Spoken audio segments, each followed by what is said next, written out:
Chapter 13. A Parley. I turned again and went on down towards the sea. I found the hot stream broadened out to a shallow, weedy sand, in which an abundance of crabs and long-bodied, many-legged creatures started from my footfall. I walked to the very edge of the salt water, and then I felt I was safe. I turned and stared, arms akimbo, at the thick green behind me, into which the steamy ravine cut like a smoking gash. But, as I say, I was too full of excitement and—a true saying, though those who have never known danger may doubt it—too desperate to die. Then it came into my head that there was one chance before me yet.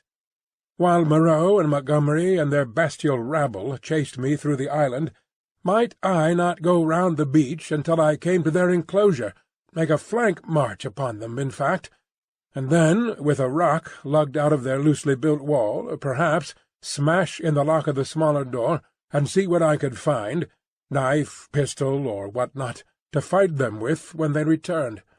It was, at any rate, something to try. So I turned to the westward, and walked along by the water's edge. The setting sun flashed his blinding heat into my eyes. The slight Pacific tide was running in with a gentle ripple. Presently the shore fell away southward, and the sun came round upon my right hand. Then suddenly, far in front of me, I saw first one and then several figures emerging from the bushes, Moreau with his grey staghound, then Montgomery, and two others. At that I stopped. They saw me, and began gesticulating and advancing. I stood watching them approach. The two beast-men came running forward to cut me off from the undergrowth, inland. Montgomery came, running also, but straight towards me. Moreau followed slower with his dog. At last I roused myself from my inaction, and turning seaward, walked straight into the water. The water was very shallow at first. I was 30 yards out before the waves reached my waist. Dimly I could see the intertidal creatures darting away from my feet. "What are you doing, man?" cried Montgomery. I turned, standing waist-deep, and stared at them. Montgomery stood panting at the margin of the water. His face was bright red with exertion, his long flaxen hair blown about his head, and his dropping nether lip showed his irregular teeth. Moreau was just coming up, his face pale and firm, and the dog at his hand barked at me. Both men had heavy whips. Farther up the beach stared the beast-men. "What am I doing? I'm going to drown myself," said I. Montgomery and Moreau looked at each other. "Why?" asked Moreau. "Because that is better than being tortured by you." "I told you so," said Montgomery, and Moreau said something in a low tone. "What makes you think I shall torture you?" asked Moreau. "What I saw," I said, "and those yonder." "Hush!" said Moreau, and held up his hand. "I will not," said I. "They were men. What are they now? I, at least, will not be like them." I looked past my interlocutors. Up the beach were Emling, Montgomery's attendant, and one of the white-swathed brutes from the boat. Farther up, in the shadow of the trees, I saw my little ape-man, and behind him some other dim figures. "Who are these creatures?" said I, pointing to them and raising my voice more and more that it might reach them. "They were men like yourselves, whom you have infected with some bestial taint, men whom you have enslaved, and whom you still fear." "You who listen!" I cried, pointing now to Moreau and shouting past him to the beast-men.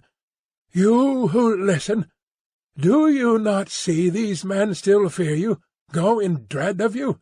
Why then do you fear them? You are many." "For God's sake," cried Montgomery, "stop that, Prendick!" "Prendick!" cried Moreau. They both shouted together as if to drown my voice, and behind them lowered the staring faces of the beast-men, wondering, their deformed hands hanging down, their shoulders hunched up. They seemed, as I fancied, to be trying to understand me, to remember, I thought, something of their human past. I went on shouting. I scarcely remember what. That Moreau and Montgomery could be killed, that they were not to be feared. That was the burden of what I put into the heads of the Beast People. I saw the green-eyed man in the dark rags, who had met me on the evening of my arrival, come out from among the trees, and others followed him, to hear me better. At last, for want of breath, I paused. "Listen to me for a moment," said the steady voice of Moreau, "and then say what you will."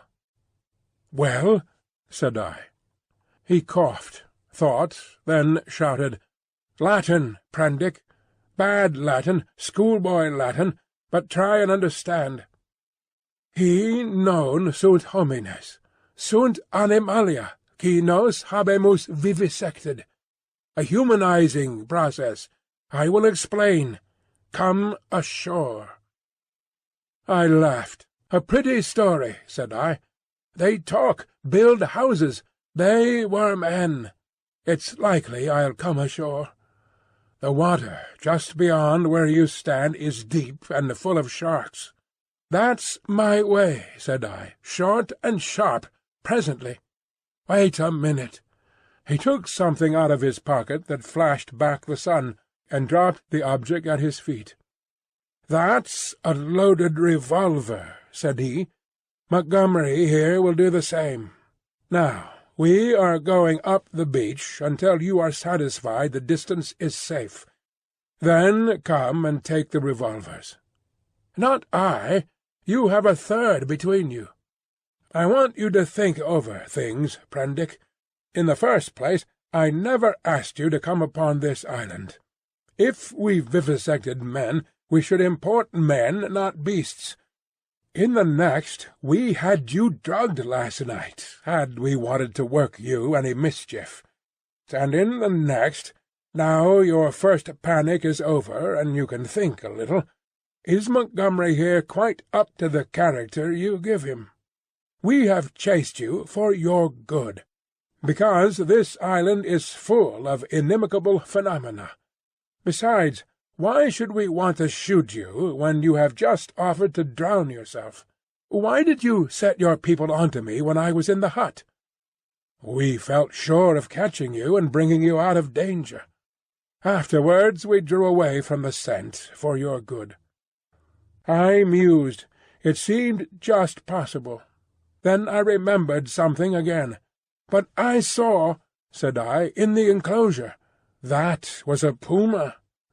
"Look here, Prendick," said Montgomery, "you're a silly ass. Come out of the water and take these revolvers and talk. We can't do anything more than we could do now. I will confess that then, and indeed always, I distrusted and dreaded Moreau.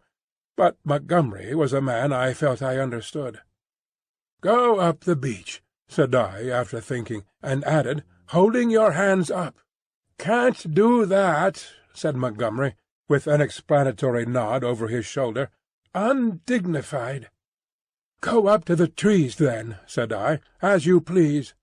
"It's a damned silly ceremony," said Montgomery. Both turned and faced the 6 or 7 grotesque creatures who stood there in the sunlight, solid, casting shadows, moving, and yet so incredibly unreal. Montgomery cracked his whip at them, and forthwith they all turned and fled helter-skelter into the trees. And when Montgomery and Moreau were at a distance I judged sufficient, I waded ashore, and picked up and examined the revolvers. To satisfy myself against the subtlest trickery, I discharged one at a round lump of lava, and had the satisfaction of seeing the stone pulverized and the beach splashed with lead. Still I hesitated for a moment. "I'll take the risk," said I, "at last," and with a revolver in each hand I walked up the beach towards them. "That's better," said Moreau, without affectation.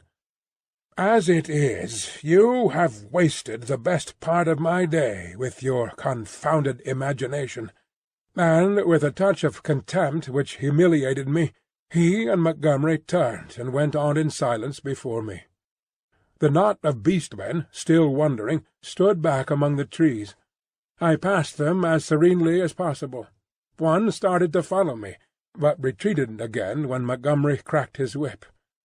The rest stood silent, watching. They may once have been animals, but I never before saw an animal trying to think. Chapter 14. Dr. Moreau Explains. "And now, Prendick, I will explain," said Dr. Moreau, so soon as we had eaten and drunk. "I must confess that you are the most dictatorial guest I ever entertained. I warn you that this is the last I shall do to oblige you. The next thing you threaten to commit suicide about, I shan't do, even at some personal inconvenience." He sat in my deck-chair, a cigar half consumed in his white, dexterous-looking fingers.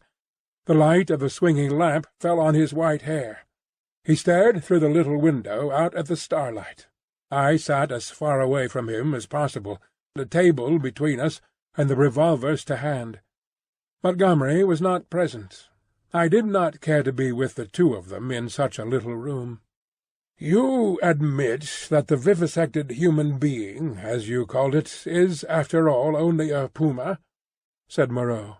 He had made me visit that horror in the inner room to assure myself of its inhumanity. "It is the puma," I said, "still alive, but so cut and mutilated as I pray I may never see living flesh again. Of all vile—" "Never mind that," said Moreau. "At least spare me those youthful horrors. Montgomery used to be just the same. You admit that it is the puma. Now be quiet while I reel off my physiological lecture." And forthwith, beginning in the tone of a man supremely bored, but presently warming a little, he explained his work to me. It was very simple and convincing. Now and then there was a touch of sarcasm in his voice. Presently I found myself hot with shame at our mutual positions. The creatures I had seen were not men, had never been men. They were animals, humanized animals, triumphs of vivisection. "You forget all that a skilled vivisector can do with living things," said Moreau. "For my own part, I'm puzzled why the things I have done here have not been done before. Small efforts, of course, have been made: amputation, tongue-cutting, excisions. Of course, you know a squint may be induced or cured by surgery. Then, in the course of excisions, you have all kinds of secondary changes, pigmentary disturbances, modifications of the passions, alterations in the secretion of fatty tissue. I have no doubt you have heard of these things." "Of course," said I. "But these foul creatures of yours—" "All in good time," said he, waving his hand at me. "I am only beginning. Those are trivial cases of alteration. Surgery can do better things than that. There is building up as well as breaking down and changing. You have heard, perhaps, of a common surgical operation resorted to in cases where the nose has been destroyed. A flap of skin is cut from the forehead, turned down on the nose, and heals in the new position. This is a kind of grafting in a new position of part of an animal upon itself. Grafting of freshly obtained material from another animal is also possible. The case of teeth, for example. The grafting of skin and bone is done to facilitate healing. The surgeon places in the middle of the wound pieces of skin snipped from another animal, or fragments of bone from a victim freshly killed. Hunter's cockspur, possibly you have heard of that, flourished on the bull's neck, and the rhinoceros rats of the Algerian Zouaves are also to be thought of. Monsters manufactured by transferring a slip from the tail of an ordinary rat to its snout, and allowing it to heal in that position. "Monsters manufactured?" said I. "Then you mean to tell me—" "Yes. These creatures you have seen are animals, carven and wrought into new shapes. To that, to the study of the plasticity of living forms, my life has been devoted. I have studied for years, gaining in knowledge as I go. I see you look horrified, and yet I am telling you nothing new. It all lay in the surface of practical anatomy years ago, but no one had the temerity to touch it. It is not simply the outward form of an animal which I can change. The physiology, the chemical rhythm of the creature may also be made to undergo an enduring modification, of which vaccination and other methods of inoculation with living or dead matter are examples that will, no doubt, be familiar to you. A similar operation is the transfusion of blood, with which subject, indeed, I began. These are all familiar cases. Less so, and probably far more extensive, were the operations of those medieval practitioners who made dwarfs and beggar cripples, show monsters, some vestiges of whose art still remain in the preliminary manipulation of the young mountebank or contortionist. Victor Hugo gives an account of them in L'Homme qui rit. But perhaps my meaning grows plain now. You begin to see that it is a possible thing to transplant tissue from one part of an animal to another, or from one animal to another. To alter its chemical reactions and methods of growth, to modify the articulations of its limbs, and indeed to change it in its most intimate structure. And yet this extraordinary branch of knowledge has never been sought as an end and systematically by modern investigators until I took it up. Some such things have been hit upon in the last resort of surgery. Most of the kindred evidence that will recur to your mind has been demonstrated, as it were, by accident, by tyrants, by criminals, by the breeders of horses and dogs, by all kinds of untrained, clumsy-handed men working for their own immediate ends. I was the first man to take up this question armed with antiseptic surgery, and with a really scientific knowledge of the laws of growth. Yet one would imagine it must have been practiced in secret before. Such creatures as the Siamese twins, and in the vaults of the Inquisition. No doubt their chief aim was artistic torture, but some, at least, of the Inquisitors must have had a touch of scientific curiosity. "But," said I, "these things, these animals, talk." He said that was so, and proceeded to point out that the possibility of vivisection does not stop at a mere physical metamorphosis. A pig may be educated. The mental structure is even less determinate than the bodily. In our growing science of hypnotism we find the promise of a possibility of superseding old inherent instincts by new suggestions, grafting upon or replacing the inherited fixed ideas. Very much, indeed, of what we call moral education, he said, is such an artificial modification and perversion of instinct. Pugnacity is trained into courageous self-sacrifice, and suppressed sexuality into religious emotion. And the great difference between man and monkey is in the larynx, he continued, in the incapacity to frame delicately different sound symbols by which thought could be sustained. In this I failed to agree with him, but with a certain incivility he declined to notice my objection. He repeated that the thing was so, and continued his account of his work. I asked him why he had taken the human form as a model. There seemed to me then, and there still seems to me now, a strange wickedness for that choice. He confessed that he had chosen that form by chance. I might just as well have worked to form sheep into llamas, and llamas into sheep. I suppose there is something in the human form that appeals to the artistic turn of mind more powerfully than any animal shape can. But I've not confined myself to man-making. Once or twice he was silent, for a minute perhaps. These years, how they have slipped by! And here I have wasted a day saving your life, and am now wasting an hour explaining myself." "But," said I still do not understand. Where is your justification for inflicting all this pain? The only thing that could excuse vivisection to me would be some application—" "Precisely," said he. "But, you see, I am differently constituted. We are on different platforms. You are a materialist." "I am not a materialist," I began hotly. In my view. For it is just this question of pain that parts us. So long as visible or audible pain turns you sick, so long as your own pains drive you, so long as pain underlies your propositions about sin, so long, I tell you, you are an animal, thinking a little less obscurely what an animal feels. This pain—" I gave an impatient shrug at such sophistry. "Oh, but it is such a little thing. A mind truly opened to what science has to teach must see that it is a little thing. It may be that, save in this little planet, this speck of cosmic dust, invisible long before the nearest star could be attained, it may be, I say, that nowhere else does this thing called pain occur.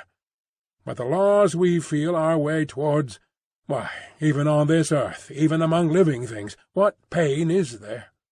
As he spoke, he drew a little penknife from his pocket, opened the smaller blade, and moved his chair so that I could see his thigh. Then, choosing the place deliberately, he drove the blade into his leg and withdrew it. "No doubt," he said, "you have seen that before. It does not hurt a pin-prick. But what does it show? The capacity for pain is not needed in the muscle, and it is not placed there, is but little needed in the skin, and only here and there over the thigh is a spot capable of feeling pain. Pain is simply our intrinsic medical adviser to warn us and stimulate us. Not all living flesh is painful, nor is all nerve, not even our sensory nerve. There's no taint of pain, real pain, in the sensations of the optic nerve.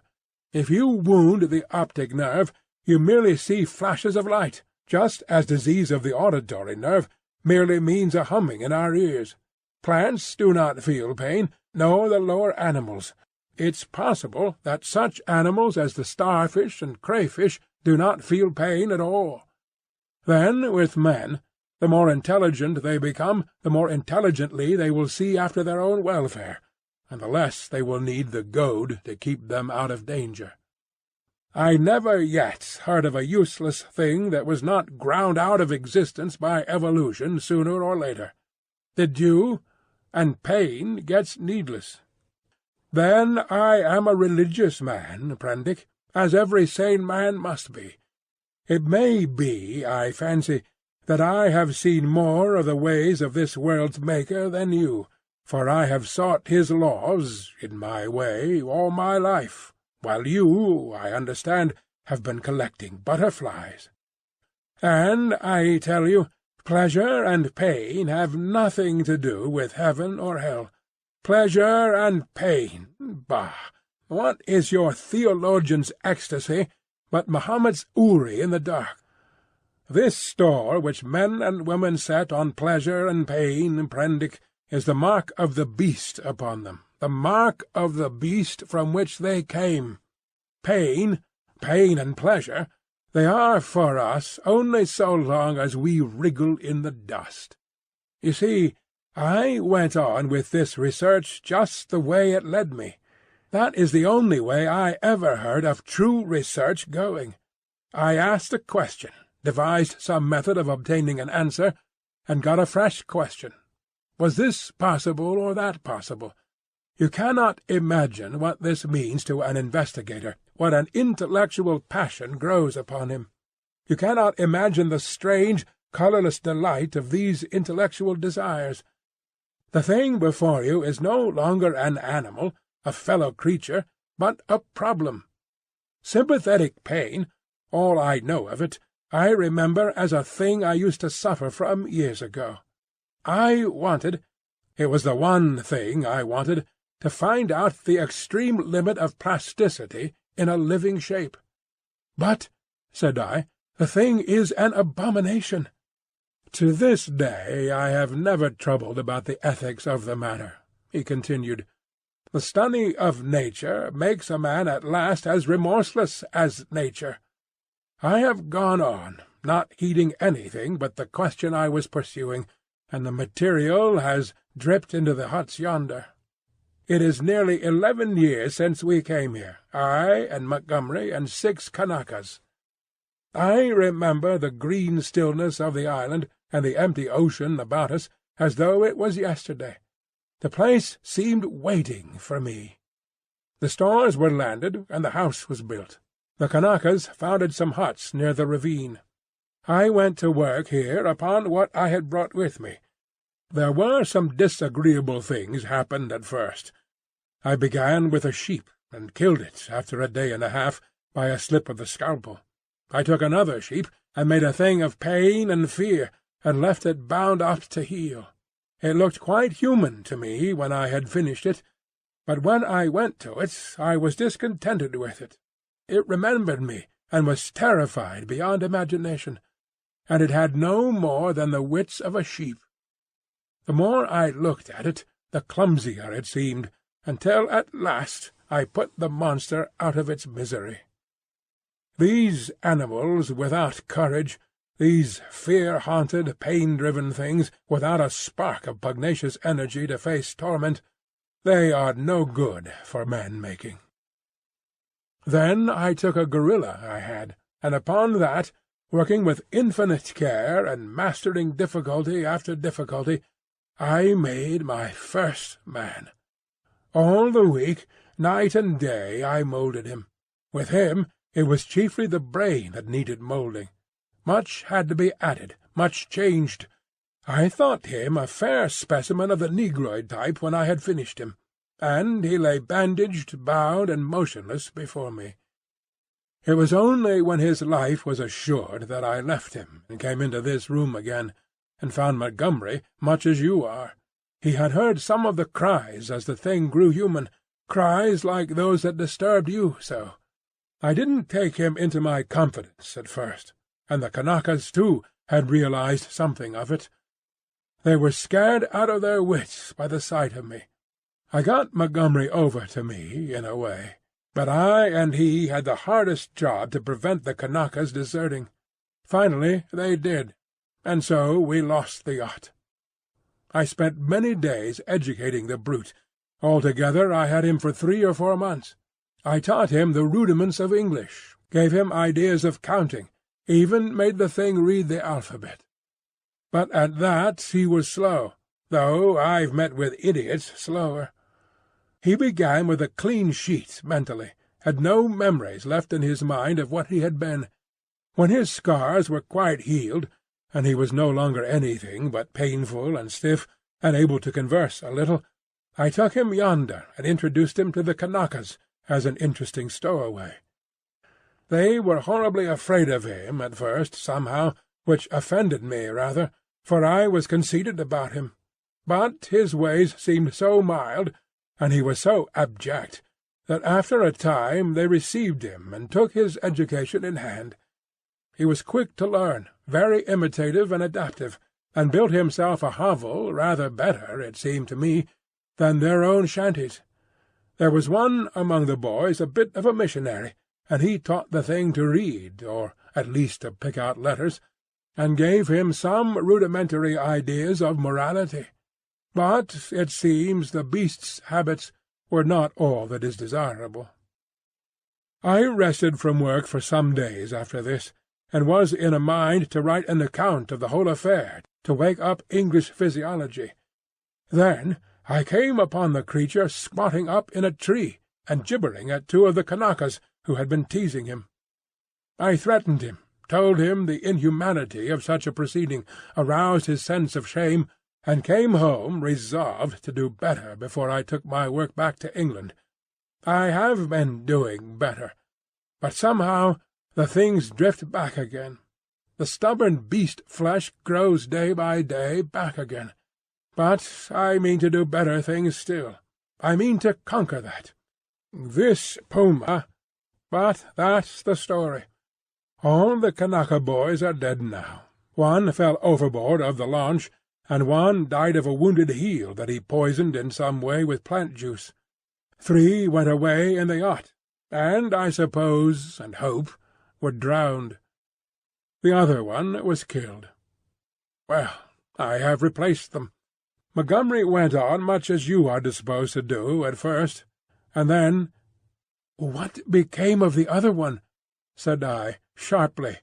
"The other Kanaka who was killed?" "The fact is, after I had made a number of human creatures, I made a thing." He hesitated. "Yes?" said I. "It was killed." "I don't understand," said I. "Do you mean to say—" "It killed the Kanakais. It killed several other things that it caught. We chased it for a couple of days. It only got loose by accident, never meant it to get away. It wasn't finished. It was purely an experiment. It was a limbless thing with a horrible face that writhed along the ground in a serpentine fashion. It was immensely strong, and in infuriating pain. It lurked in the woods for some days until we hunted it, and then it wriggled into the northern part of the island, and we divided the party to close in upon it. Montgomery insisted upon coming with me. The man had a rifle, and when his body was found, one of the barrels was curved into the shape of an S, and very nearly bitten through. Montgomery shot the thing. After that I stuck to the ideal of humanity, except for little things. He became silent. I sat in silence, watching his face. So for 20 years altogether, counting 9 years in England, I have been going on, and there is still something in everything I do that defeats me, makes me dissatisfied, challenges me to further effort. Sometimes I rise above my level, sometimes I fall below it, but always I fall short of the things I dream. The human shape I can get now, almost with ease, so that it is lithe and graceful, or thick and strong. But often there is trouble with the hands and the claws, painful things that I dare not shape too freely. But it is in the subtle grafting and reshaping one must needs do to the brain that my trouble lies. The intelligence is often utterly low, with unaccountable blank ends, unexpected gaps. And least satisfactory of all is something that I cannot touch somewhere. I cannot determine wherein the seat of the emotions. Cravings, instincts, desires that harm humanity, a strange hidden reservoir to burst forth suddenly and inundate the whole being of the creature with anger, hate, or fear. These creatures of mine seemed strange and uncanny to you so soon as you began to observe them. But to me, just after I make them, they seem to be indisputably human beings. It's afterwards, as I observe them, that the persuasion fades. First one animal trait, then another, creeps to the surface and stares out at me. But I will conquer yet. Each time I dip a living creature into the bath of burning pain, I say, this time I will burn out all the animal. This time I will make a rational creature of my own. After all, what is 10 years? Men have been 100,000 in the making, he thought darkly. But I am drawing near the fastness. This puma of mine— After a silence, and they revert. As soon as my hand is taken from them, the beast begins to creep back, begins to assert itself again. Another long silence. "Then you take the things you make into those dens?" said I. "They go. I turn them out when I begin to feel the beast in them. Presently they wander there. They all dread this house and me. There is a kind of travesty of humanity over there. Montgomery knows about it, for he interferes in their affairs. He has trained 1 or 2 of them to our service. He's ashamed of it, but I believe he half likes some of those beasts. It's his business, not mine. They only sicken me with a sense of failure. I take no interest in them. I fancy they follow in the lines the Kanaka missionary marked out, and have a kind of mockery of a rational life, poor beasts. There's something they call the law, sing hymns about all thine. They build themselves their dens, gather fruits, and pull herbs, marry even. But I can see through it all, see into their very souls, and see there nothing but the souls of beasts, beasts that perish, anger and the lusts to live and gratify themselves. Yet they're odd, complex, like everything else alive. There is a kind of upward striving in them, part vanity, part waste sexual emotion, part waste curiosity. It only mocks me. I have some hope of this puma. I have worked hard at her head and brain. And now, said he, standing up after a long gap of silence, during which we had each pursued our own thoughts, what do you think? Are you in fear of me still? I looked at him, and saw but a white-faced, white-haired man with calm eyes. Save for his serenity, the touch almost of beauty that resulted from his set tranquillity and his magnificent build, he might have passed muster among 100 other comfortable old gentlemen. Then I shivered. By way of answer to his second question, I handed him a revolver with either hand. "Keep them," he said, and snatched at a yawn. He stood up, stared at me for a moment, and smiled. "You have had 2 eventful days," said he. "I should advise some sleep. I'm glad it's all clear. Good night." He thought me over for a moment, then went out by the inner door. I immediately turned the key in the outer one. I sat down again, sat for a time in a kind of stagnant mood, so weary, emotionally, mentally, and physically, that I could not think beyond the point at which he had left me. The black window stared at me like an eye. At last, with an effort, I put out the light and got into the hammock. Very soon I was asleep.